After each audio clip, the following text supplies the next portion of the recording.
మీ అందరికీ శుభములు తెలియజేస్తున్నాను. నిన్న మనం ఏం చూసాము అనంటే దేవుని రాజ్యమును గురించినటువంటి సువార్త ప్రకటించాలి అన్న విషయాన్ని చూసాం.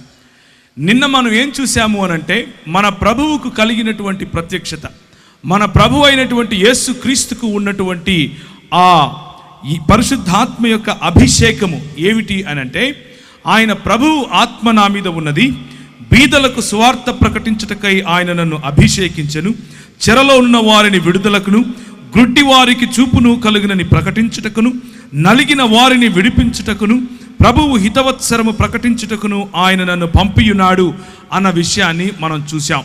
అదే దేవుని యొక్క లేకపోతే ప్రభు అయినటువంటి యేసు క్రీస్తు శరీరముగా పిలువబడినటువంటి మనము, ఆయన తల మీద ఆయన మనకు శిరస్సుగా ఉన్నాడు అన్నటువంటి సత్యమును ఎరిగినటువంటి మనము, ఆయనను అభిషేకించినటువంటి పరిశుద్ధాత్ముడు ఏ విశాల దర్శనము కోసం, ఏ విశాలమైనటువంటి దృష్టి తన చొక్కాయి అంచుల వరకు, అంటే మొత్తము శరీరాన్ని నింపేటటువంటి, మొత్తము శరీరాన్ని తడిపేటటువంటి పరిశుద్ధాత్ముని యొక్క అభిషేకమును గురించి మనం మాట్లాడుకుందాం. పరిశుద్ధాత్ముని యొక్క అభిషేకము కారణంగా మన ప్రభు అయినటువంటి యేసుక్రీస్తు తండ్రి కుమార పరిశుద్ధాత్ములుగా తను తాను బయలుపరుచుకున్నటువంటి ఏకదేవుని యొక్క ఈ ప్రణాళికను మనం అర్థం చేసుకునే ప్రయత్నం చేద్దాం. ఆ ప్రణాళికలో నువ్వున్నావు, ఆ ప్రణాళికలో నేను ఉన్నాను. ఆయన శరీరములో భాగముగా మనము ఆయన పనిని, ఆయన మనకిచ్చినటువంటి ఈ బృహత్తరమైనటువంటి కార్యాన్ని, ఆయన రాజ్య స్థాపనను గురించి మాట్లాడుకోబోతున్నాం. ప్రభు అయిన యేసు క్రీస్తు మరి మొట్టమొదటిసారిగా తన పరిచర్యలోనికి రావటానికి ముందు ఇదే లూకా సువార్త 4వ అధ్యాయంలో ఆయన అభిషేకం గురించి మాట్లాడుకున్నాం. ఈ 4వ అధ్యాయంలోనే 4వ వచనం నుంచి కనుక మనం చూసినట్లయితే ఆయన అంటున్నాడు, మొదటి వచనం నుంచి, యేసు పరిశుద్ధాత్మ పూర్ణుడై యోర్ధాను నది నుండి తిరిగి వచ్చి 40 దినములు ఆత్మచేత అరణ్యములో నడిపింపబడి అపవాది చేత శోధింపబడెను. ఆ దినములలో ఆయన ఏమీయూ తినలేదు. అవి తీరిన తరువాత ఆయన ఆకలిగొనగా అపవాది, నీవు దేవుని కుమారుడవైతే రొట్టె అగునట్లు ఆ రాతితో చెప్పుమని ఆశములో ఆయనకు చూపించి, ఈ అధికారమంతయు నీ రాజ్యముల మహిమని నీకిత్తునని అది నాకు అప్పగింపబడి ఉన్నది. అదెవనికి నేను ఇవ్వగోరుదునో వానికిత్తును, కాబట్టి నీవు నాకు మ్రొక్కితివా, ఇదంతా నీదగునని ఆయనతో చెప్పెను. నీ దేవుడైన ప్రభువుకు మొక్కి ఆయనను మాత్రమే సేవింపవలను అని వ్రాయబడి ఉన్నదని వాడికి ఉత్తరము ఇచ్చెను. పిమ్మట ఆయనను యెరూషలేమునకు తీసుకుని పోయి దేవాలయ శిఖరమునకు నిలబెట్టి, నీవు దేవుని కుమారుడవైతే అక్కడ నుండి క్రిందికి దూకుము, నిన్ను కాపాడుటకు నిన్ను గూర్చిన తన దూతలకు ఆజ్ఞాపించునని నీ పాదముప్పుడైనను రాతికి తగులకుండా వారు నిన్ను చేతులతో ఎత్తుకొందురు అని వ్రాయబడి ఉన్నదని వాడితో చెప్పాను. అందుకు యేసు, నీ దేవుడైన ప్రభువును శోధింపవలదు అని చెప్పబడి ఉన్నదని వానికి ప్రత్యుత్తరమిచ్చెను. అప్పుడు యేసు ఆత్మ బలముతో గలిలయకు తిరిగి వెళ్ళెను. ఆయనను గూర్చిన సమాచారము ఆ ప్రదేశమందంతటయు వ్యాపించెను. ఆయన అందరి చేత ఘనత నుండి వారి సమాజ మందిరములలో బోధించుచు వచ్చెను. పరిశుద్ధాత్ముడు ప్రభు అయిన యేసుక్రీస్తు యొక్క పరిచర్య, ప్రభు అయిన యేసుక్రీస్తు యొక్క రాజ్య విస్తరణను గురించినటువంటి సువార్త ప్రకటించడానికి ముందు ఆయనకు ఇచ్చినటువంటి తర్బీదు, ఆయనకు ఇచ్చినటువంటి అభిషేకం, ఆయనను నింపినటువంటి తన సన్నిధి, ఆయనకి ఇచ్చినటువంటి ప్రతి రంగములోనూ ఏ విధముగా ఆయన వాక్య బలము చేత సాతాను అంటే తన స్వయంగా తన పాదాల దగ్గరికి వాక్య బలము చేత తీసుకుని రావాలి అన్న విషయాన్ని నేర్పిస్తూ చెప్పినటువంటి మాట. మార్కు సువార్త మొదటి అధ్యాయం ఇవే మాటలను అక్కడ మనం చూస్తాం. మరియు నీవు నా ప్రియకుమారుడవు, నీ యందు నేను ఆనందించుచున్నానన్న ఒక శబ్దము ఆకాశం నుండి వచ్చిన వెంటనే పరిశుద్ధాత్మ ఆయనను అరణ్యములోనికి త్రోసికొని పోయెను. ఆయన సాతాను చేత శోధింపబడుచు అరణ్యములో 40 దినములు అడవి మృగములతో నుండెను. మరియు దేవదూతలు అనుదినము ఆయనకు పరిచర్య చేయుచుండిరి. యోహాను చెరపట్టబడిన తరువాత యేసు, కాలము సంపూర్ణమయ్యున్నదని, దేవుని రాజ్యము సమీపించి ఉన్నదని, మారు మనస్సు పొంది సువార్త నమ్ముడని చెప్పి దేవుని సువార్త ప్రకటించుచు గలిలయకు వచ్చాడు. 2 సందర్భాలలోనూ అదే మాటలు. కానీ లూకా ఒక సందర్భంలో ఇవ్వనటువంటి డీటెయిల్స్, ఇవ్వనటువంటి ఎక్కువ వివరాలు లూకా ఇస్తున్నట్లుగా మనం చూస్తాం. యేసుక్రీస్తు ప్రభువు ఆయన అభిషేకింపబడటానికి, ఆయన చెరలో ఉన్న వారిని విడిపించటానికి, గుడ్డివారికి కన్నులు ఇవ్వటానికి, బీదలకు సువార్త ప్రకటించటానికి, దేవుని రాజ్య సువార్త ప్రకటించటానికి, తన మసీహత్వాన్ని లేకపోతే తన క్రీస్తు తత్వాన్ని ప్రకటించుకోవటానికి వచ్చినట్లుగా దేవుని వాక్యము చెబుతా ఉంది.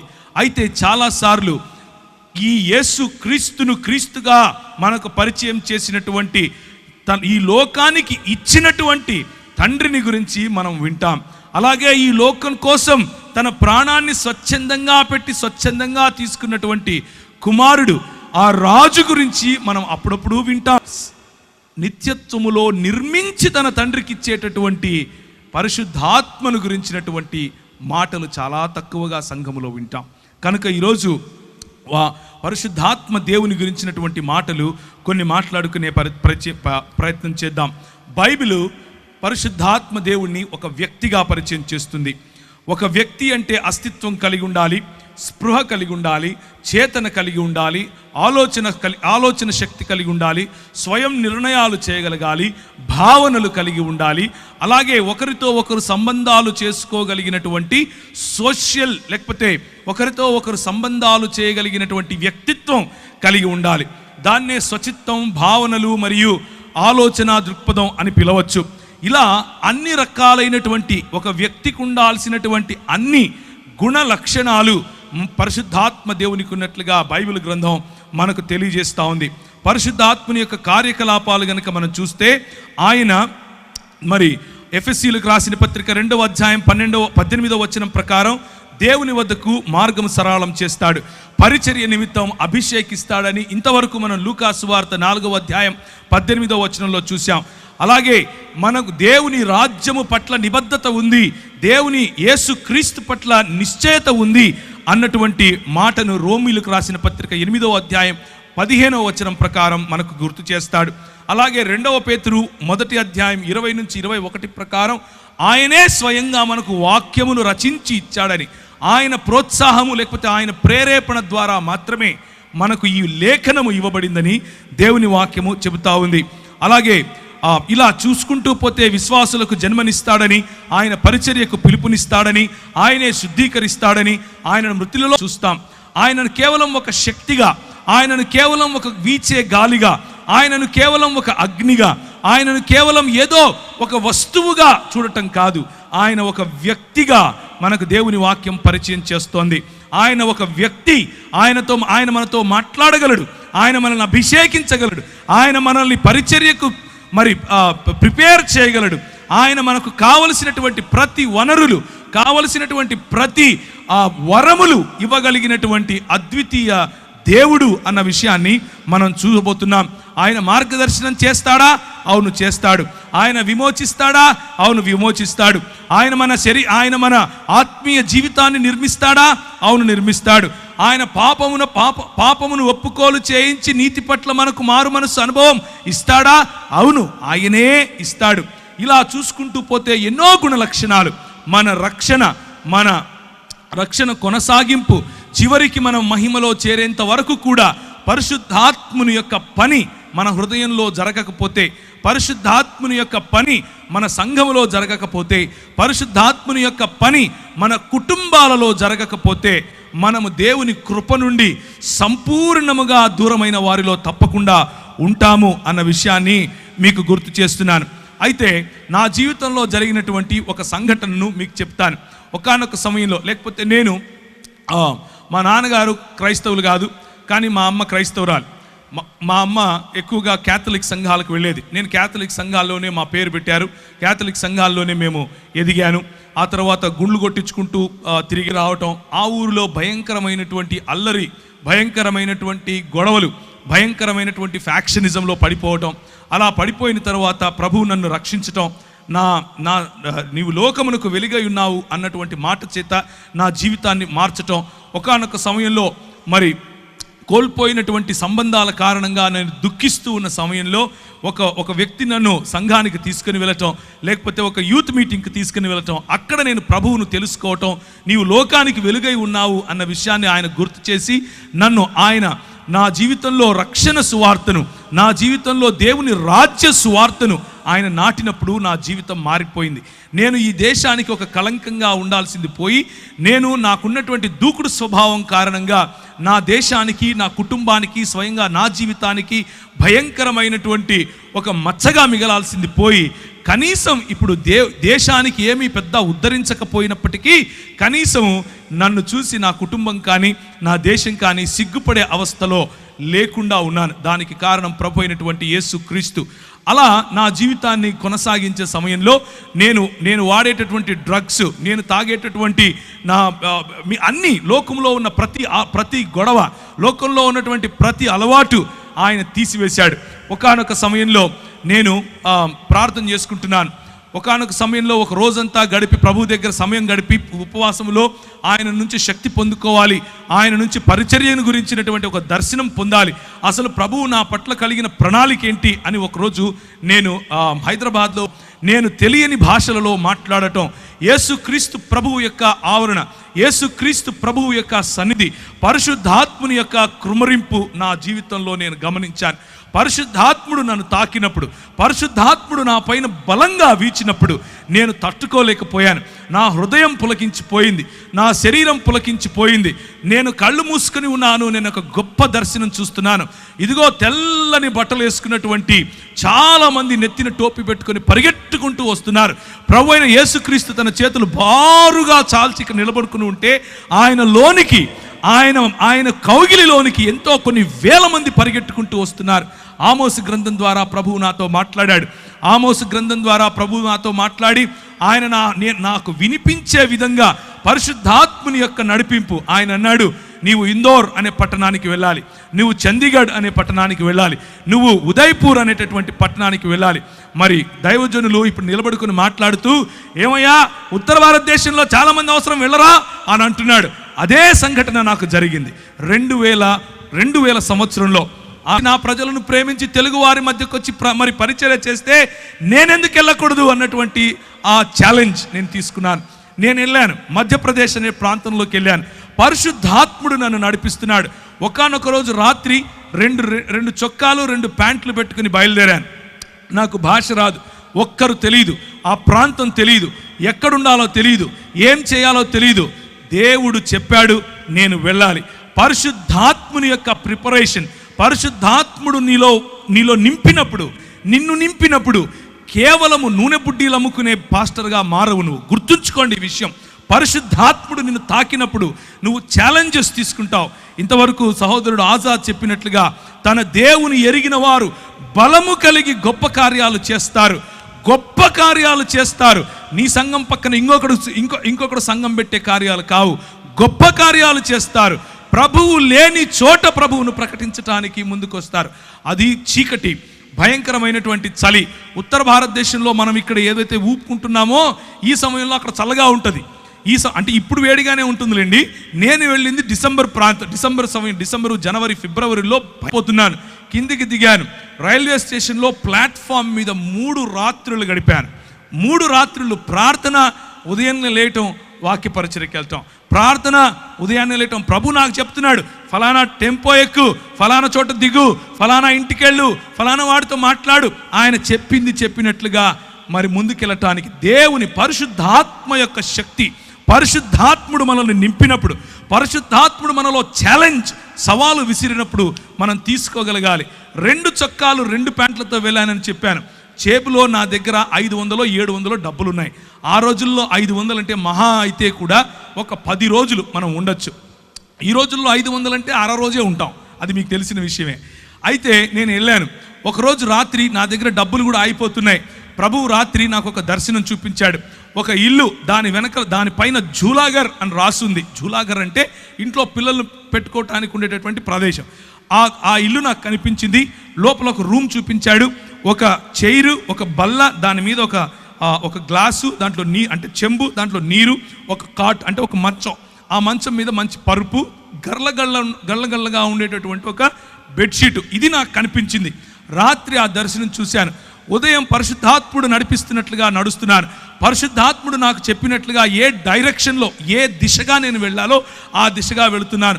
2.5-3 కిలోమీటర్లు నడుస్తూ దేవుని పరిచర్య, వాక్యం నాకు వచ్చి రాని హిందీ రానే, ఏం చేస్తాం, ఏది వస్తే అది మూగ సైగలు అనుకోండి, మాట్లాడుతూ ప్రజలకు చెప్పుకుంటూ వెళ్ళాను. ఒక చోట ప్రభు దిగమన్నాడు. దిగి చూస్తే ఎదురుగా అదే ఇల్లు కనిపిస్తోంది. దేవునికి స్తోత్రం కలుగును గాక. ఆ ఇంటికి వెళ్ళి తలుపు తట్టు అన్నాడు. నేను ఆ ఇంటికి వెళ్ళి తలుపు తట్టాను. అది జైన్లు ఉండేటట్టు అని పైనుంచి కిందికి చూసి, పైన ఒక రూమ్ ఉంది, చూసుకోపో అంది. పైకి వెళ్ళాను. పైకి వెళ్ళంగానే అదే మంచం, అదే గళ్ళగా ఉండే బెడ్షీటు, అదే చైరు, అదే టేబుల్, అదే చెంబు, నీళ్లు నింపబడినాయి. కిందికి వచ్చాను. అమ్మ నాకు సరిపోతుంది, నేను తీసుకుంటాను అన్నాను. డబ్బులు ఇవ్వండి. నా దగ్గర డబ్బులు లేవు అన్నాను. ఏం చేస్తారు మీరైతే?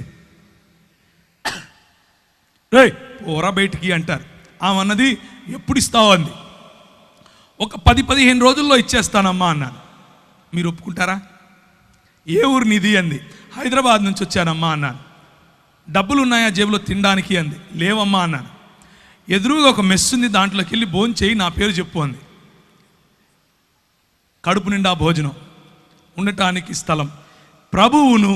ప్రభువు ఇచ్చిన మాటను, ప్రభువు ఇచ్చిన అభిషేకాన్ని మనము నమ్మి ఒక కాలు వేస్తే ఆయన మనల్ని ఎప్పటికీ కించపరచడు. 11 సంవత్సరాలు అదే ఊరిలో ఉన్నాను. 11 భాషల్లో దేవుని వాక్యం పరిచర్య చేశాను. భాషల వరము ప్రభు ఇస్తాడు. దేవునికి స్తోత్రం కలుగును గాక. భాషల వరం ఇస్తాడు. చేతులు వేసి ప్రార్థించినప్పుడు స్వస్థతలు చేస్తాడు. ఇవన్నీ ఎప్పుడు చేస్తాడంటే, ఇక్కడ మగపిల్లలు పుట్టడం కోసం ప్రార్థన చేస్తాను అని మా ఊరిలో ఒక ఆయన బోర్డు పెట్టాడు హైదరాబాదులో. అట్లా బోర్డు పెట్టుకొని యేసు ప్రభువును అమ్ముకునే పరిచర్య కాదు, యేసు ప్రభువును నమ్ముకునే పరిచర్య. దేవునికి స్తోత్రం కలుగును గాక. యేసు క్రీస్తు రాజ్యమును ప్రకటించే పరిచర్య. నేను వెళ్ళాను. నాకు అప్పుడు కరెక్ట్గా ఇప్పుడు నాకు 21 సంవత్సరం, ఊరు తెలియదు, ఏం తెలీదు. అదే ఊరిలో 11 సంవత్సరాలు. నేను 2011లో తిరిగి హైదరాబాద్కు తిరిగి వచ్చాను. నేను వెళ్ళేటప్పుడు ఎడ్వర్డ్ అన్న నాకు తెలుసు, నేను వచ్చిన తర్వాత ఎడ్వర్డ్ అన్న నాకు తెలుసు.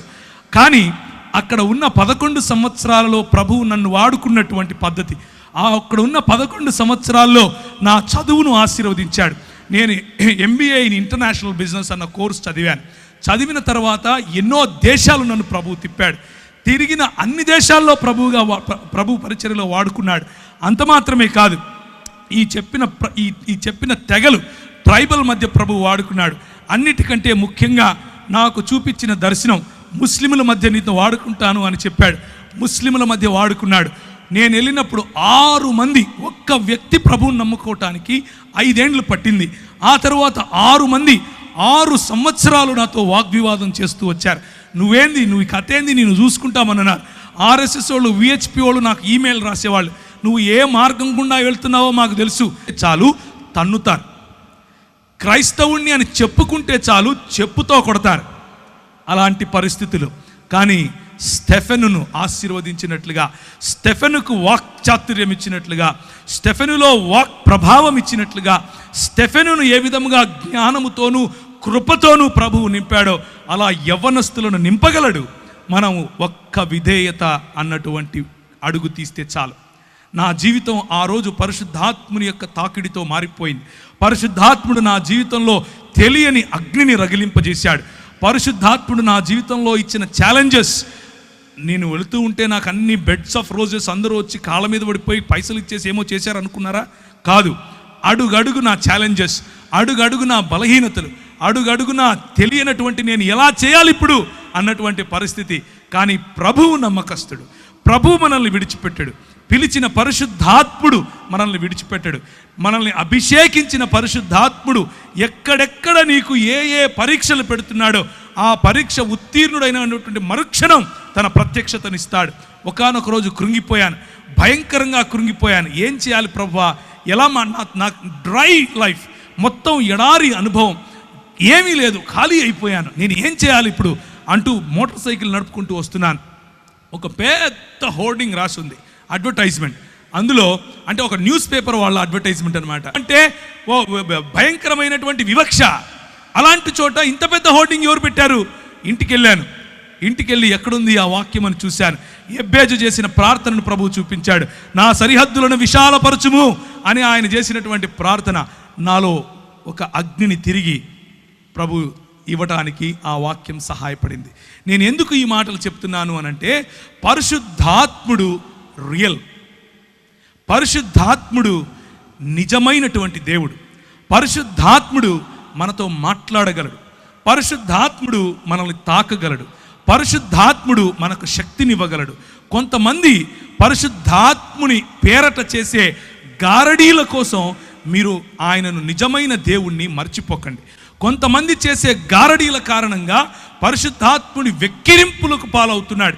కానీ నిజానికి ఆయన నీతిని న్యాయమును జరిగించు దేవుని రాజ్య స్థాపనకు నిన్ను వాడుకోగలడు. ఒకానొక రోజు 2003 నుంచి 2005 ప్రాంతాల్లో రాజస్థాన్ మరియు మధ్యప్రదేశ్ బార్డర్స్లో కొన్ని ఊర్లు ఉన్నాయి, నీమచ్, మందసోర్ అనే ఊర్లు. ఆ ఊర్లలోకి మమ్మల్ని ప్రభు నడిపించాడు. అక్కడ ఉన్నటువంటి అతి ప్రాముఖ్యమైన సమస్య ఏమిటి అని అంటే, ప్రజలు వాళ్ళ ఇంట్లో ఆడపిల్ల పుడితే చాలా సంతోషిస్తారు. అంటే ఆ అమ్మాయి 12 ఏళ్ళు వచ్చిన తరువాత, మొట్టమొదటిసారి పుష్పవతి అయిన తరువాత వాళ్ళ సొంత నాన్న వాళ్ళ సొంత అన్న పోయి వీళ్ళ మధ్యలో పింపులుగా పనిచేసి, అంటే బడవలుగా పనిచేసి ప్రజలను కస్టమర్లను పట్టుకొస్తారు ఈ అమ్మాయికి. ఇది ఆ సంస్కృతి, ఈ విష సంస్కృతి. ఏంటి ఈ విష సంస్కృతి అని అంటే, నువ్వు ఈ కులంలో పుట్టావు, నీ పనే నీ ఒళ్ళు అమ్ముకోవటం, 12 ఏళ్ళు దాటంగానే నీ ఒళ్ళు అమ్ముకొని తీరాలి అని చెప్పి నేర్పించినటువంటి సంస్కృతి. ఆ సంస్కృతిలో మేము అక్కడ ఉన్నటువంటి గవర్నమెంట్ అధికారుల దగ్గరికి వెళ్ళాం కొంతమందిని కలిసి. అయ్యా, మరి ఇలాంటి బాచడా మరియు బేడియా అనే సమాజాలు ఉన్నాయి, వారి మధ్య వెలుగు లేదు, వారి మధ్య విద్య లేదు, వారి మధ్య పడుపు వృత్తి ఉంది, తెలియనటువంటి రోగాలు, సెక్షువలీ ట్రాన్స్మిటింగ్ డిసీజెస్ ఎన్నో వస్తున్నాయి, ఎలా చెయ్యాలయ్యా అని అంటే ఆయన అంటాడు, అది వారి కర్మ. ఏంటది? కర్మ. నీకెందుకయ్యా? ఏ దేశం నుంచి వచ్చావు నువ్వు? ఏ రాష్ట్రం నుంచి వచ్చావు నువ్వు? వాళ్ళకు నిధులు మేమెందుకు ఇవ్వాలి? అది వాళ్ళ వృత్తయ్యా, వాళ్ళు సంపాదించి ట్యాక్సులు కడతారు మాకు అంటాడు. ప్రభువా, ఏం చేయాలి? పరిశుద్ధాత్ముని శక్తి, పరిశుద్ధాత్ముని బలం ప్రభుత్వాలతో కూడా మాట్లాడటానికి మనకు శక్తినిస్తుంది. ఆ 2003లో చూసినటువంటి ఆ సన్నివేశం మా మనసులో నిండిపోయింది. మేమందరం కలిసి ఒక ప్రణాళిక తీసుకొని వచ్చాం. ఈరోజు 2019కి 1000కు పైగా ఆ బాంచడా సమాజానికి చెందిన వారు, చదువుకున్న వారు ఉన్నారు. 1000కు పైగా పడుపు వృత్తిని వదిలేవు అని డాక్టర్లు చెప్తే చెయ్యి వేసి ప్రార్థన చేస్తే ప్రభు వారిని లేపాడు. స్త్రీలు, చిన్నపిల్లలు వెళ్ళి ప్రార్థన చేస్తే వారికి స్వస్థత. ఇలాంటివి ఎన్నో కార్యాలు పరిశుద్ధాత్మ దేవుడు బోర్డు పెట్టుకొని అమ్ముకోవాల్సిన అవసరత లేకుండా చేయగలిగినటువంటి గొప్ప దేవుడు పరిశుద్ధాత్మ దేవుడు. ఆయన 3 రకాలుగా ప్రభు అయిన యేసు క్రీస్తుకు మరి అపవాది చేసినటువంటి పరీక్షలో గెలవటానికి అధికారం, లేకపోతే గెలవటానికి సామర్థ్యాన్ని ఇచ్చాడు. మొట్టమొదటిది వాక్యపరమైనటువంటి ఆన్సర్ ఏమిటి అని అంటే, నీకున్న ఆధారం ఏంటి? నాకున్న ఆధారం భోజనం. నీకున్న ఆధారం ఏంటి? భౌతికపరమైనటువంటి ఆశీర్వాదం. భౌతికంగా నీకు రొట్టెలిస్తాను, భౌతికంగా నీకు ఇల్లిస్తాను, భౌతికంగా నీకు కావలసిన ప్రతి అక్కర తీరుస్తాను, నీ అక్కర్లన్నీ తీర్చడానికి నేను ఆధారంగా ఉంటాను, నువ్వు వస్తావా అని యేసుక్రీస్తు ప్రభువును శోధిస్తే, ప్రభువు పరిశుద్ధాత్ముని శక్తి, పరిశుద్ధాత్ముని తోడు కారణంగా ఆయన అంటాడు, నా ఆధారం దేవుడు మాత్రమే. నీ రొట్టెలతో నేను బ్రతకను, దేవుని నోట నుంచి వెలువడే ప్రతి వాక్యము చేత నేను బ్రతుకుతాను. దేవునికి స్తోత్రం కలుగును గాక. I will defeat you with the power of the Holy Spirit. I will defeat you with the power of the word of God. దేవుని యొక్క వాక్యపు శక్తి చేత, దేవుని యొక్క పరిశుద్ధాత్ముని శక్తి చేత నీ ఆధారాన్ని నేను తీసి పారేస్తాను, ఎందుకంటే నా ఆధారం దేవుడు అని చెప్పాడు. 2వ పరీక్ష యేసు ప్రభువుకు పెట్టినది ఏమిటి అని అంటే, ఆరాధన అన్నటువంటి పరీక్ష. ఆరాధన అన్నట్టు నేను ఆయన మాత్రమే అనుసరిస్తాను. దేవుని వాక్యపు శక్తి, పరిశుద్ధాత్ముని యొక్క శక్తి అపవాదిని ఓడగొట్టింది. ఆయనకిచ్చినటువంటి 3వ పరీక్ష ఏమిటి అని అంటే, అధికారం. నీకు నేను అధికారం ఇస్తాను. ఇదిగో చూడు, సర్వ ప్రపంచము నా దగ్గరే ఉంది, ఈ ప్రపంచం పైన నేనే అధికారిని, నీకు ఈ అధికారం ఇచ్చేస్తాను, నువ్వు నా దగ్గరికి రా. నిన్న మనం చూసాం, మనం పోగొట్టుకున్న అధికారాన్ని తిరిగి సంపాదించటానికి మనము పాపం అనేటటువంటి ఊబిలో పడిపోయి ఉన్నాం కనుక మన యేసు క్రీస్తు యొక్క లేకపోతే దేవుని యొక్క స్వరూపమును, దేవుని యొక్క పోలికను కుంటుబడిందిగా మారిపోయింది కనుక, స్వభావ సిద్ధముగా మనం పాపులమైపోయాం కనుక, స్వభావ సిద్ధంగా మన అంకిత భావం సాతాను వైపుకు, సాతాను రాజ్యం వైపుకు ఉంది కనుక మనం ఆధారము వాడే అనుకుంటాం, మన ఆరాధన వాడికే ఇస్తాం, అలాగే మన అంకిత భావము వాడికే, అలాగే మన అధికారము కూడా వాడికే ఇచ్చేసాం. ప్రభు అంటాడు, అవసరం లేదు నువ్వు ఇచ్చే అధికారం నాకు, నువ్వు నీ దేవుడైనటువంటి యెహోవాను శోధింపటానికి నీకు ఎంత ధైర్యం అని అంటాడు. అధికారం నాది, నేను అధికారం తిరిగి తీసుకోవటానికే వచ్చాను, నేను నా రాజ్యమును స్థాపించటానికే వచ్చాను. నువ్వు అనుకుంటున్నావు ఈ రాజ్యములన్నీ నీవని, నువ్వు అనుకుంటున్నావు ఈ రాజ్యముల పైన నాకు అధికారం ఉందని, కానీ ఈ పరిశుద్ధాత్ముడు నేను వారికిచ్చిపోతాను, నీవు నీ దేవుడైనటువంటి యెహోవాను శోధించటానికి నీకు అర్హత లేదు అని కొట్టి పారేశాడు. ఇది దేవుని రాజ్య సువార్త, దేవుని రాజ్య సువార్త. ఈరోజు ప్రకటించబడుతున్నట్లుగా వేరొక యేసు కాదు, ఈరోజు ప్రకటింపబడుతున్నట్లుగా వేరొక ఆత్మ కాదు, ఈరోజు ప్రకటింపబడుతున్నట్లుగా వేరొక సువార్త కాదు. మనము నమ్మేటటువంటి యేసు రాజైన యేసు, మనము నమ్మేటటువంటి యేసు రాజులకు రాజైన యేసు, మనము నమ్మేటటువంటి యేసు ప్రభువులకు ప్రభువైన యేసు, మనము నమ్మేటటువంటి యేసు దేవుళ్లకు దేవుడైనటువంటి దేవుడు. ఆయన రాజ్యమును స్థాపించటానికి వచ్చాడు, ఆయన స్థాపిస్తాడు.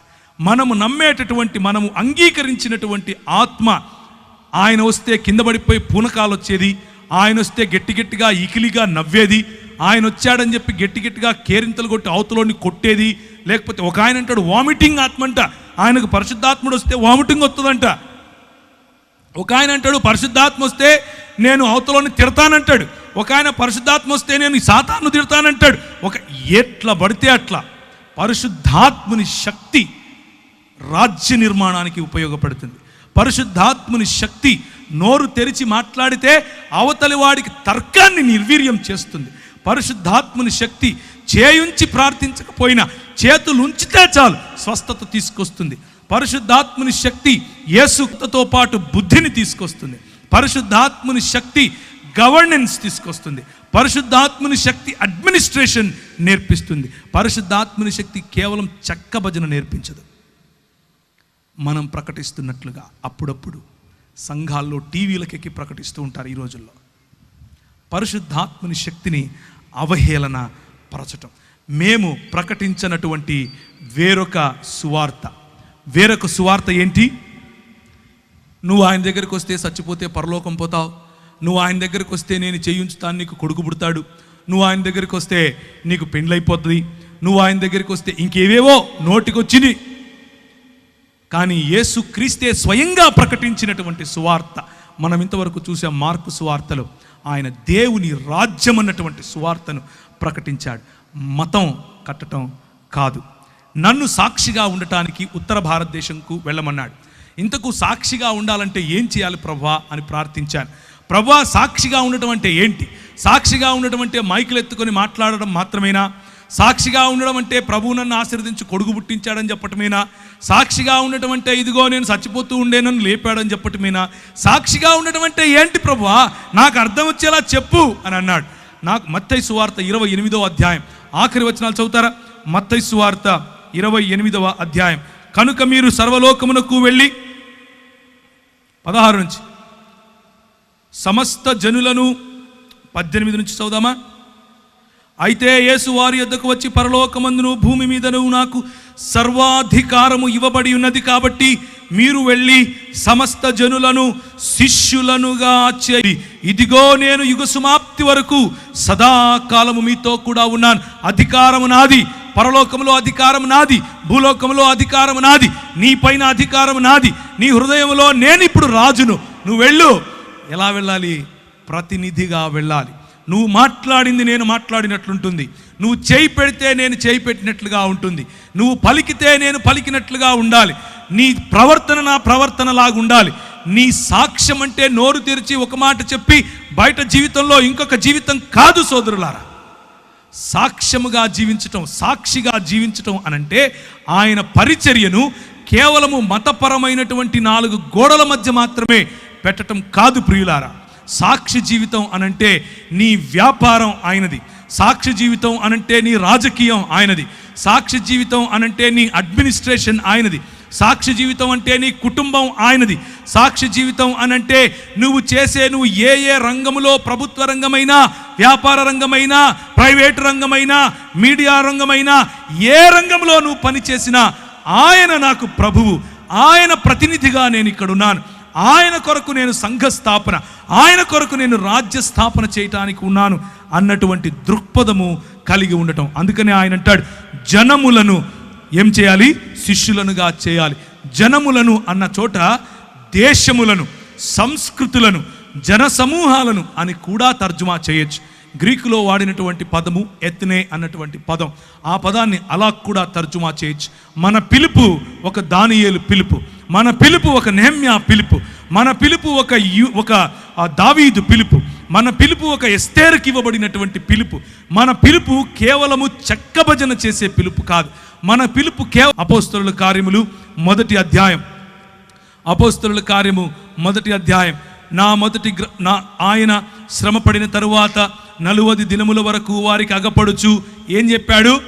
మీరు ఒక మతం కట్టండి, మీరు వెళ్ళి చెక్క భజన చేయండి, మీతో పాటు నేను కూడా భజన చేస్తాను అన్నాడా?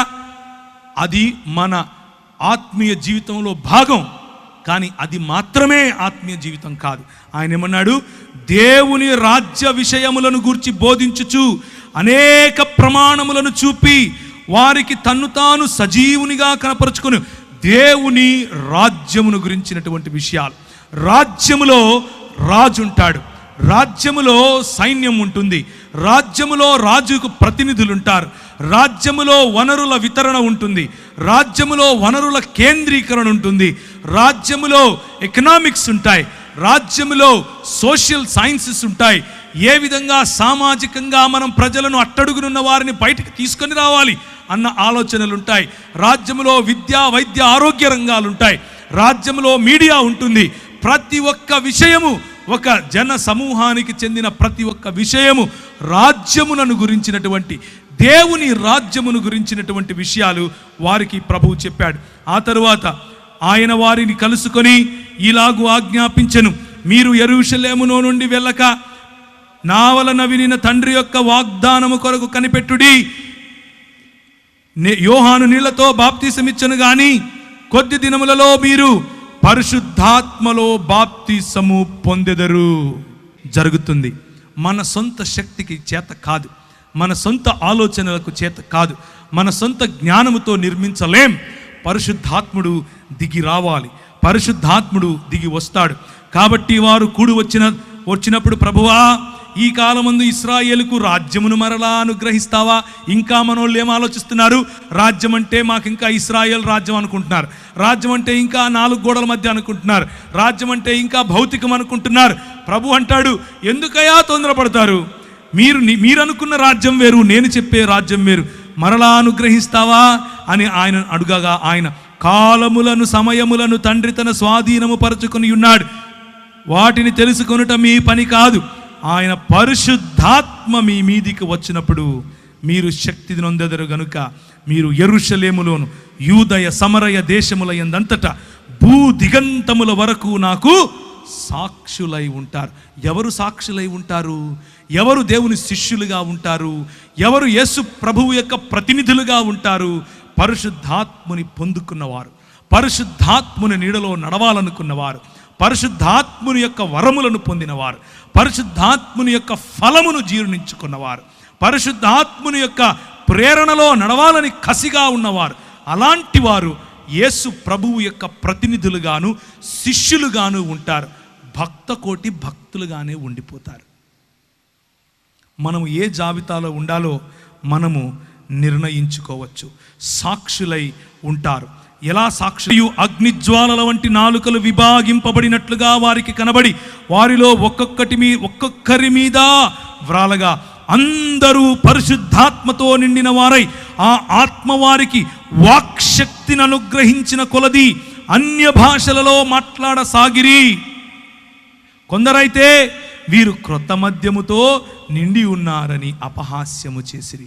ప్రియమైనటువంటి దేవుని సంఘమా, పరిశుద్ధాత్ముని యొక్క తాకిడి, పరిశుద్ధాత్ముని దిగి వచ్చినప్పుడు, ప్రజలు మన జీవితాల్లో జరిగేటటువంటి కార్యాలు చూసినప్పుడు, మన వాక్ శక్తిని చూసినప్పుడు, మన జీవితాల్లో కలిగినటువంటి పరిశుద్ధత పట్ల కసిని చూసినప్పుడు, మన జీవితాల్లో న్యాయం పట్ల మనకు వచ్చినటువంటి ఆ మక్కువను చూసినప్పుడు, కనికరాన్ని ప్రేమించాలి అన్నటువంటి విలువలు చూసినప్పుడు, అయ్యో అట్టడుగున ఉన్నాడే వీడు కుష్ఠరోగి, వీడిని కాల్చేద్దాం, లేకపోతే ఇసుక తెన్నుల్లో తీసుకెళ్ళి పూడ్చేద్దాం, వీడిని తాకొద్దు, వీడి వల్ల కష్టం అని అనుకున్నప్పుడు పరిశుద్ధాత్ముని యొక్క నింపుదల, పరిశుద్ధాత్ముని యొక్క ప్రేరణ ఒక విలియంకి ప్రార్థించటమే కాదు, చేత్తో అన్నం పెట్టగలదు, వాడి పుండ్లను తుడవగలదు, వాడి కట్లు కట్టగలదు.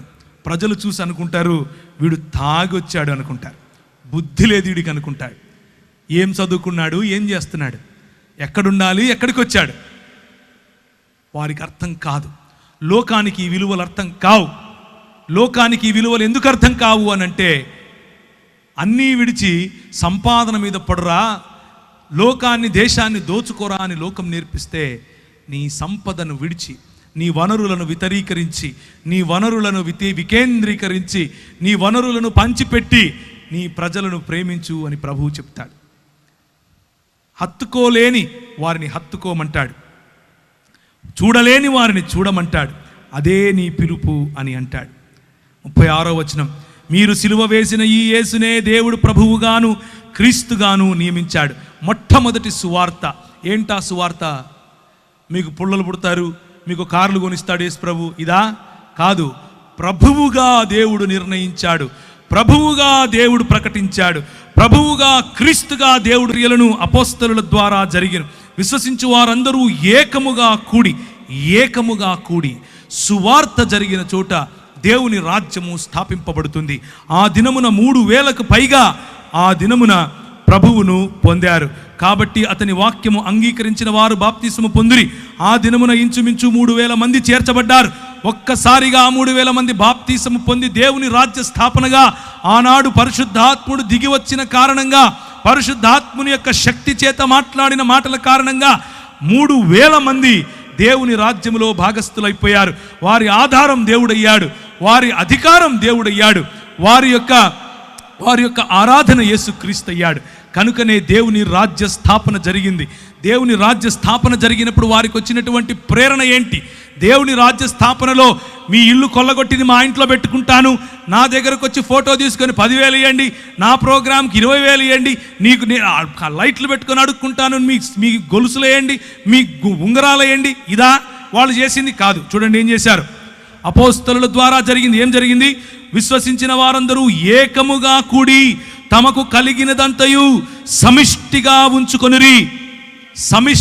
సమిష్టి అనేటటువంటి వనరుల కేంద్రీకరణ, సమిష్టిగా ఉన్నటువంటి బల కేంద్రీకరణ, సమిష్టిగా ఉన్నటువంటి మానవ వనరులు, సమిష్టిగా ఉన్నటువంటి ఆర్థిక వనరులు, సమిష్టిగా ఉన్నటువంటి పరిశుద్ధాత్మ వరములు, ఇది దేవుని రాజ్య కార్యము.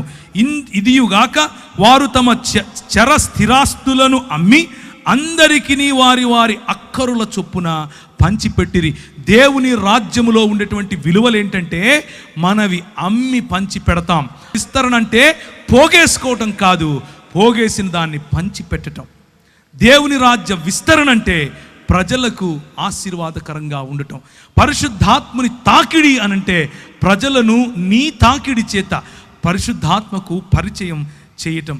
ఆనందముతో నిష్కల్మషమైన హృదయముతో ఆహారము పుచ్చుకొనుచు మరియు ప్రభువు రక్షణ పొందుచున్న వారిని అనుదినము వారితో చేర్చుచుండెను. పరిశుద్ధాత్ముని పని ఏంటి అని అంటే, అనుదినము ప్రజలు మనల్ని చూసినప్పుడు ఇదిగో దేవుని రాజ్యం అని గుర్తిస్తారు. మతం కడితే దూరం పోతారు, దేవుని రాజ్యం కడితే ఇది దేవుని రాజ్యం అని గుర్తిస్తారు. అప్పుడు విశ్వసించిన వారు అపోస్తలుల బోధ ఎందును, సహవాసమందును, రొట్టె విరుచుట ఎందును, ప్రార్థన ఎందును ఎడతెగక ఉండటం మర్చిపోలేదు. దేవుని రాజ్యములో మంచి బోధ ఉంటుంది. దేవుని రాజ్యములో యేసు ప్రభువును పెట్టాడు. నేను నీ కోసం ప్రాణం ఎలా పెట్టగలను అన్న బోధ ఉంటుంది.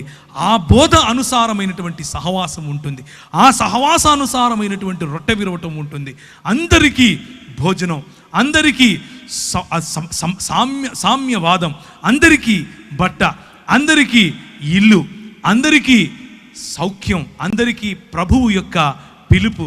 అందరూ మరి ఆయన సంఘములో ప్రభువు ఇచ్చినటువంటి వనరులను తీసుకొని సంతోషముగా ఆయన కొరకు జీవించాలన్నటువంటి ఆశ కలిగి ఉండే రాజ్యము దేవుని రాజ్యము. అందుకనే పరిశుద్ధాత్ముడు మనల్ని నానా విధములైనటువంటి, 1 కొరింథీయులకు రాసిన పత్రిక 12వ అధ్యాయం, నానా విధములైనటువంటి కార్యములను కలవు గాని అందరిలోనూ అన్నిటినీ జరిగించు దేవుడు ఒక్కడే. ఆయన అందరి ప్రయోజనము కొరకు ప్రతివానికి ఆత్మ ప్రత్యక్షత అనుగ్రహింపబడుచున్నది. ఎలయనగా ఒకనికి ఆత్మ మూలముగా బుద్ధివాక్యము, మరి ఒకనికి ఆత్మను అనుసరించు జ్ఞానవాక్యము, మరి ఒకనికి ఆత్మ నుండే విశ్వాసము, మరి ఒకనికి ఒక్క ఆత్మ వలననే స్వస్థపరచు వరము, మరి ఒకనికి అద్భుత కార్యములు చేయు శక్తి, మరి ఒకనికి ప్రవచన వరము, మరి ఒకనికి ఆత్మల వివేచన, మరి ఒకనికి నానావిధ భాషలను మరి ఒకనికి భాషలకు అర్థము చెప్పు శక్తియు అనుగ్రహింపబడి ఉన్నది. ఇదంతా మన లోకంలో చేసే ఆ ఆఫీసులో చెప్పవా? ఒక ఆఫీసర్కు బుద్ధివాక్యం కావాలంటే నేను వచ్చి చెప్తానా, నువ్వు చెప్తావా? ఇలాగే 12వ అధ్యాయంలో చూడండి 28వ వచనము, మరియు దేవుడు సంఘములో మొదట కొందరిని అపోస్తలుగాను, పిమ్మట కొందరిని ప్రవక్తలుగాను, పిమ్మట కొందరిని బోధకులుగాను, అటు పిమ్మట కొందరిని అద్భుతములు చేయువారుగాను, తరువాత కొందరిని స్వస్థపరచువారుగాను, కృపావరములు గలవారుగాను, కొందరిని ఉపకారములు చేయువారుగాను, కొందరిని ప్రభుత్వములు చేయువారుగాను, కొందరిని నానా భాషలు. ప్రభుత్వములు చేయాలి, ఉపకారములు చేయాలి. ఇవన్నీ కేవలం ఎక్కడ చేయాలి? దేవుని యొక్క సంఘము అంటే 4 గోడలని మనం నిర్ణయించేశాం.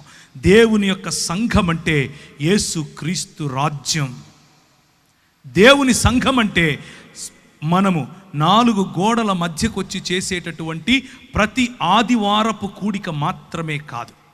దేవుని సంఘం అంటే యావత్ ప్రపంచములోనూ క్రైస్తవ సంఘం ఎక్కడెక్కడైతే యేసు క్రీస్తును, ఆయనకే అంకిత భావం, ఆయనే మా ఆధారం, ఆయనే మా ఆరాధన అని ఎవరైతే జీవిస్తున్నారో వారందరూ సమిష్టిగా రాగలగటం, వారందరూ సమిష్టి వనరులను జతపరచగలగటం, వారందరూ సమిష్టిగా ఎక్కడెక్కడైతే ఆయన రాజ్య విస్తరణ జరగలేదో అక్కడక్కడ కొందరు కాపరులుగాను, అక్కడక్కడ కొందరు అపోస్తలులుగాను, అక్కడక్కడ కొందరు భాషలు మాట్లాడేవారు గాను, అక్కడక్కడ కొందరు ప్రవచనములు చెప్పేవారు గాను, అక్కడక్కడ కొందరు యొక్క వరము తీసుకుని రాబడింది. అలా కాదా మన దేశంలోనికి వేరే దేశాలలో పరిశుద్ధాత్మను అనుభవిస్తున్న, పరిశుద్ధాత్మని యొక్క తాకిడిని అనుభవిస్తున్న వారు ఇంట్లోనే కూర్చుని ఇది చాలే 4 గోడల మధ్య మతం కడదాం అని అనుకుంటే సరిపోయేదా? మన దేశానికి వచ్చారు.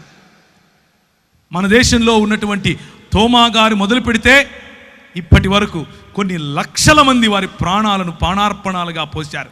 పరిశుద్ధాత్ముడు మనల్ని అభిషేకించినప్పుడు ఛాలెంజెస్ తీసుకుంటాం.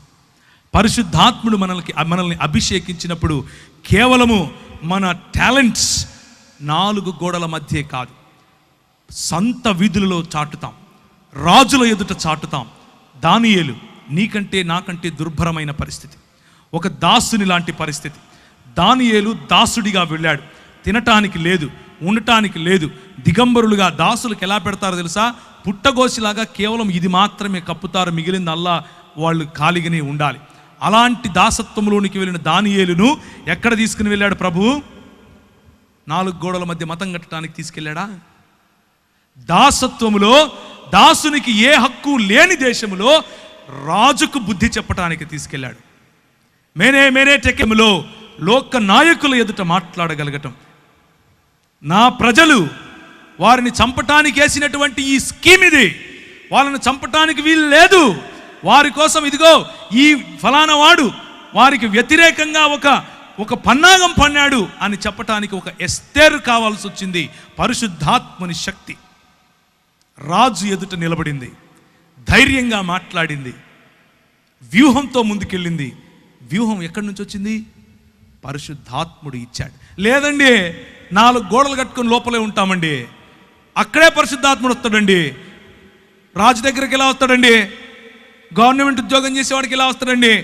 వ్యాపారంలో పరిశుద్ధాత్ముడు ఎలా పనిచేస్తాడండి? ప్రియమైనటువంటి క్రైస్తవ సంఘమా, పరిశుద్ధాత్ముని డబ్బాలో పెట్టడానికి నువ్వెవడు, నేనెవడు? ఆయన నాకు రైల్లో మాట్లాడాడు, ఆయన టెంపో ఎక్కుతూ ఉంటే మాట్లాడాడు, ఆయన సంచేసుకుని ఆకలి అవుతుంది ప్రభు అంటే ఫలానా చోటుకి వెళ్ళి తినరా అన్నాడు. పడుకోవటానికి ప్లేస్ లేదు ప్రభు అంటే రాత్రి ఒక కళ చూపించి నాకు ఫలానా చోటుకి వెళ్ళన్నాడు. అలాంటి పరిశుద్ధాత్మ దేవుణ్ణి డబ్బాలో పెట్టి నీ కేవలం ఇక్కడికి వస్తేనే ఆయన తాకుతాడు, కేవలం ఇక్కడికి వస్తేనే ఆయన మాట్లాడతాడు. What are we trying to do? పరిశుద్ధాత్ముడు దేవుడు, ఆయన తాకిడి బలంగా ఉంటుంది. ఆయన మనల్ని తాకినప్పుడు మన జీవితాల్లో మార్పు కలుగుతుంది. ఉద్యోగంలో ప్రకటింపబడాలి, నా రాష్ట్రపతి దగ్గర ప్రకటింపబడాలి, నా రాజ్యంలో ఈ దేశంలో ఉన్న ప్రతి అధికారి దగ్గర ప్రకటింపబడాలి, ప్రతి కుటుంబంలో ప్రకటింపబడాలి, ప్రతి మీడియా ఛానల్లో ప్రకటింపబడాలి. ఇలా చూసుకుంటూ పోతే ప్రతి రంగములోనూ యేసు రాజ్యము రావాలి, కేవలము మతంలోనే కాదు. ప్రియమైనటువంటి దేవుని సంగమా, ఆయన మనల్ని అద్భుతములు చేసేవారిగా పిలిచాడు, ఆయన మనల్ని స్వస్థపరిచేవారిగా పిలిచాడు, ఆయన మనల్ని కృపావరముల చేత నింపి పిలవగలడు, ఆయన మనల్ని ఉపకారములు చేసేవారిగా పిలుస్తున్నాడు, ఆయన మనల్ని ప్రభుత్వములు చేసేవారిగా పిలుస్తున్నాడు, ఆయన మనల్ని ప్రవక్తలుగా పిలుస్తున్నాడు. నేను ఒక సాఫ్ట్వేర్ కంపెనీ ఉంది, నా కంపెనీలో ఒక 30 మంది పనిచేస్తారు. ఈరోజు నేను 2 షర్ట్లు 2 ప్యాంట్లు తీసుకుని వెళ్ళానని చెప్పాను. నేను 100% నా సాఫ్ట్వేర్ కంపెనీకి ఉదయాన్నే నేను బ్యాగ్ వేసుకుని వెళ్తూ ఉంటే నా భార్య అంటుంది, చర్చికి వెళ్తున్నావా, వెళ్ళరా అంటది. ఆరాధనకి వెళ్తున్నావా, మంచిగా వెళ్ళరా, మంచిగా ఆరాధన చెయ్యి అని చెప్తుంది. నేను వెళ్ళి పని చేసే నా సాఫ్ట్వేర్ కంపెనీ కూడా దేవుని రాజ్యములో ఉపయోగపడాలి. దేవుని రాజ్యము అది, దానికి ప్రభువు దేవుడై ఉండాలి, దానికి ప్రభువు క్రీస్తై ఉండాలి. మేము నడిపించే సాఫ్ట్వేర్ కంపెనీలో దేవుని రాజ్య విలువలు కనిపించాలి. మాకందరికీ యేసు ప్రభువే బాస్ అయి ఉండాలి. ఎందుకు అనంటే నేను అధికారి కాదు, దేవుడు అధికారి. నా ఉద్యోగం, నా సంపాదన, దాంట్లో 10 రూపాయలు ఇచ్చేస్తాను, 100 రూపాయలు సంపాదించి నా పని అయిపోయింది అని చేతులు దులుపుకొని వెళితే భక్తుడు అంటారు. 100 రూపాయలు ఇదిగో ప్రభువా నువ్వు నాకు ఇచ్చావు. పరిశుద్ధాత్ముని పొందిన వాడు ఏం చేస్తాడు తెలుసా? దేవుని రాజ్యం కోసం ప్రతి పైసా ఖర్చు పెడతాడు, తన కుటుంబముతో సహా ప్రతి చోట దేవుని రాజ్యాన్ని చూస్తాడు. నా కారు నీది, నా ఇల్లు నీది, నా జీవితము నీది, నా శరీరము నీది, నా మనస్సు నీది, సంపూర్ణముగా పానార్పణముగా పోయబడతాను. ఇది పరిశుద్ధాత్ముడిచ్చే ఛాలెంజ్, ఇది పరిశుద్ధాత్ముని పిలుపు. పరిశుద్ధాత్ముడు పిలిస్తే ఇలా పిలుస్తాడు. కేవలం గెంతులేసి చప్పట్లు కొట్టేసి ఇంటికి వెళ్ళిపోయి మతంలో బతుకుతాను అని అనుకుంటే all the best to you brother, చాలా సంతోషం, భక్తుడిగా ఉండిపో, నిన్నెవరు కదిలించక్కర్లేదు. కానీ పరిశుద్ధాత్ముడు కదిలిస్తే ఏం చేస్తాడో తెలుసా? ఒక స్టెఫెనును లేపుతాడు. పరిశుద్ధాత్ముడు కదిలిస్తే ఏం చేస్తాడో తెలుసా? ఒక పౌలును లేపుతాడు. పరిశుద్ధాత్ముడు కదిలిస్తే ఒక శీలను లేపుతాడు. పరిశుద్ధాత్ముడు కదిలిస్తే ఒక తిమోతిని లేపుతాడు. పరిశుద్ధాత్ముడు కదిలిస్తే ఒక తీతును లేపుతాడు. ప్రతి ఒక్కరూ వారి జీవితాన్ని పానార్పణాలుగా పోశారు. నేను మాత్రం ఎవరితో మాట్లాడాడు? కేవలము సినగోగుల్లోకి వెళ్ళి కూర్చుని పరిశుద్ధాత్మని అభిషేకం వచ్చేసిందని చెప్పేసి ప్రార్థన చేసుకుని ఇంటికి వచ్చేసాడా? నో. పరిశుద్ధాత్మని తాకిడి, పరిశుద్ధాత్మని యొక్క శక్తి, పరిశుద్ధాత్మని ఆయన పొందిన తరువాత, పరిశుద్ధాత్ముడు ఆయనలో పనిచేసిన తర్వాత ఆత్మవశుడై రాజుతో మాట్లాడాడు, తాకీదులు తీసుకుని బయలుదేరాడు. అరబ్బులు ఆయన దగ్గరికి వచ్చినప్పుడు సన్బల్లుటు ఆయనను చూసి అరబ్బులతో కూడి సన్బల్లుటుతో సహా ఆయనను మాక్ చేసినప్పుడు, ఆయనను నిందించినప్పుడు ఒక చేత ఖడ్గం పట్టాడు, ఇంకొక చేత తాపి పట్టాడు. దేవునికి స్తోత్రం కలుగునుగాక. నువ్వు చేసే పని దేవుని రాజ్యము నిర్మించాలి. నీ ఆలోచన దేవుని రాజ్యాన్ని నిర్మించాలి. నీ దృక్పథాలు దేవుని రాజ్య నిర్మాణం చేయాలి. ఒక నెహెమ్యా మనకు కావాలి, ఒక దానియేలు మనకు కావాలి, ఒక ఎస్తేరు మనకు కావాలి, ఒక స్టెఫెను మనకు కావాలి, మనకు ఒక ఎజ్రా కూడా కావాలి. ఎజ్రా కేవలము వాక్య పరిచర్య చేశాడు, పనిగా చేశాడు, పరిచర్యగా చేశాడు, కసితో చేశాడు. అలాంటి వారు మనకు కావాలి. ఆ దైవజనులు మనల్ని ఆశీర్వదించాలి, ఆ దైవజనులు మనకు ముందు నడిపించాలి. కానీ అంత మాత్రం సరిపోతుందా? వారు కావాలి, దానియేళ్ళు కావాలి, నెహెమ్యాలు కావాలి, రాజరికము చేసేటటువంటి దావీదులు కావాలి. రాజులకు పరిశుద్ధాత్ముని యొక్క తాకిడి, పరిశుద్ధాత్ముని యొక్క కృమ్మరింపు, పరిశుద్ధాత్ముని యొక్క ప్రభావముతో మాత్రమే మనం చేయగలుగుతాం. దయచేసి తలలు ఉంచండి, దేవుని వైపుకు చూద్దాం.